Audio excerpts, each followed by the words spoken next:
We added microphones to the collection, this being, of course, an essential part to recording. We've added ones that we thought were really interesting, especially ones that might be used by persons to record during the period that we have tape recorders. We have several interesting ones here, which this is the 55C made by Shure. From 1939 to 1946, they used this wide body front, and you'll notice that in 1951 they went to the slim one that you see Elvis Presley and others using. You also see Elvis Presley using this one off to the right, which is the 51, also made by Shure. One of the most interesting things about this particular mic is while it says it's a 51, it's in great shape. The plate on it actually says the model 315, which is a gradient ribbon microphone. And whether or not somebody changed out the plate or what, I'm not sure, but it's a beautiful microphone. Up at the top here, we also have one made by Brush. This particular microphone was acquired originally from a person that taught opera in San Francisco, and it's the Brush 106. Brush is one of the first commercially available tape recorders. And then we just have other unusual microphones. This one's made by Turner. Turner made more public address hand microphones than recording.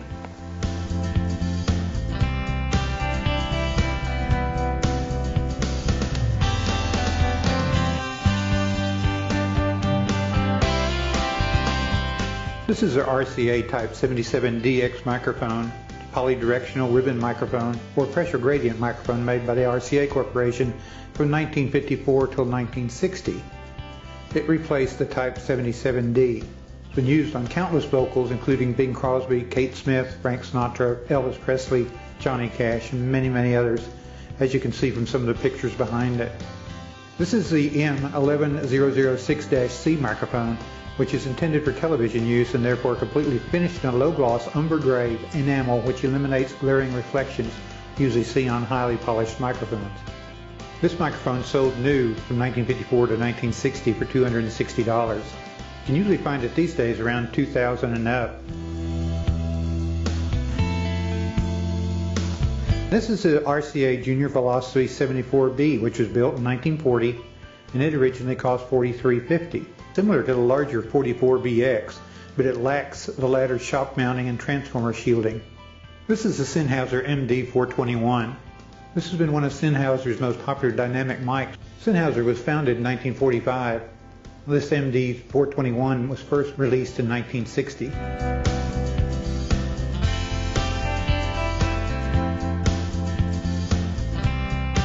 This is a microphone made by Electrovoice. It's called the 725. You can find the same thing in this guy, which is actually sold by Roland Corporation, Roland Board, and they called it the 1248BL. But essentially, Electrovoice was making that mic and then selling it to Board Roland.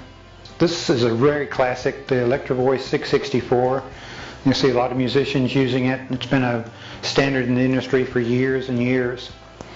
Another interesting microphone, and one that we used to use in the early days when we didn't have a lot of money, was some Calrad microphones. These are a very classic microphone. This is one that is brand new, never been opened, and it is styled after the Rca, the classic Rca microphones. It's sold for like $5.95 to $7.95 in your Radio Shack and Allied radio catalogs. They looked great. This is another Calrad microphone, and this is kind of unique in that it is actually styled after the Sony C37A, which is an incredibly expensive microphone these days if you look for it on eBay. Originally it was in the $350 range, whereas this guy was like $10.95 on Allied, Lafayette, or Radio Shack.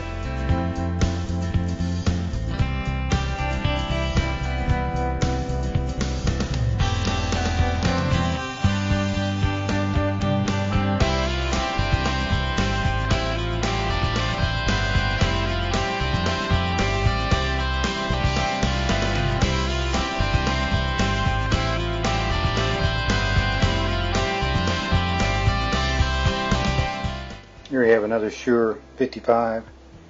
We rented some out for a shoot for Golf magazine. Here we have a pair of Ampex matched H1390 microphones. These were made by Electrovoice. Called them the factory match stereo microphones.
Here we have the Shure 315, and down below it we also have the 315 in the gray television color.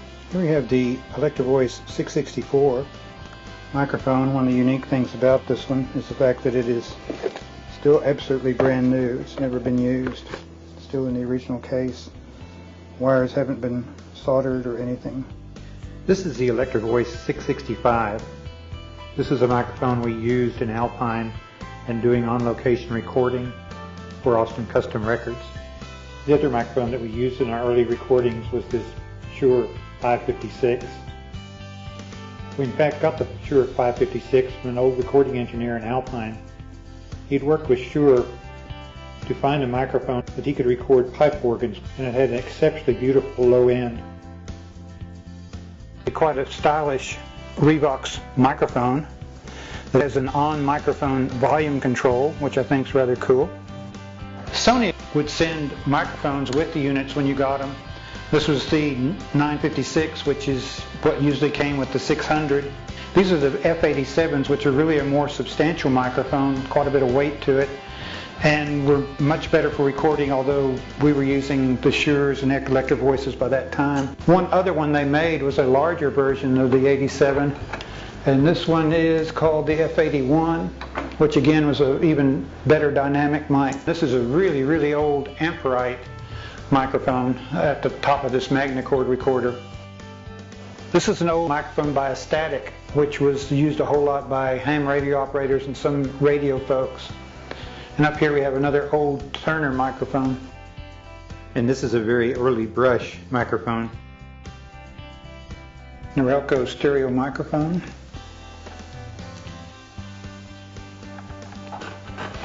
We have other Sony, realistic, an old mic mixer that we used very early on.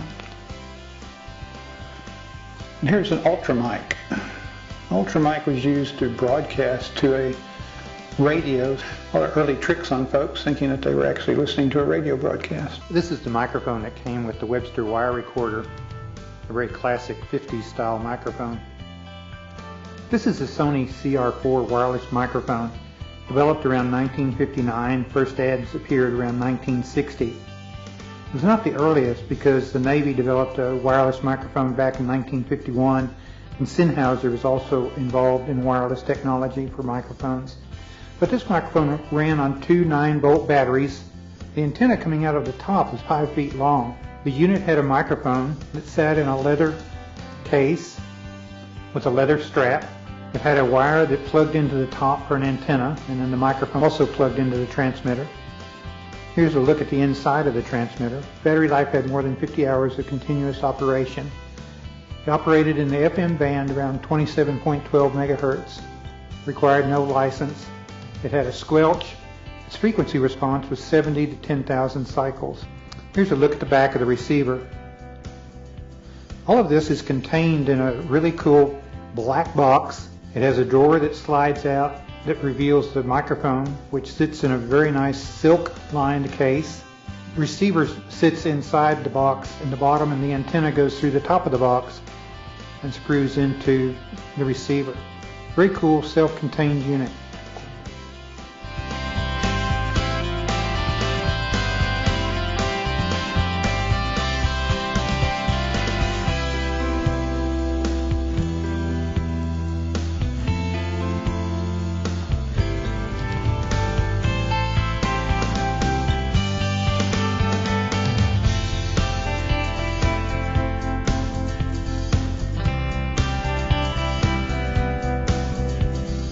This is a Shure I56 EQ Equalidyne microphone. This was advertised as giving you 16 microphones because it had a built-in equalizer. And we used this especially for recording bands, giving us a variety of settings that gave us a lot of options without having to have a lot of mics.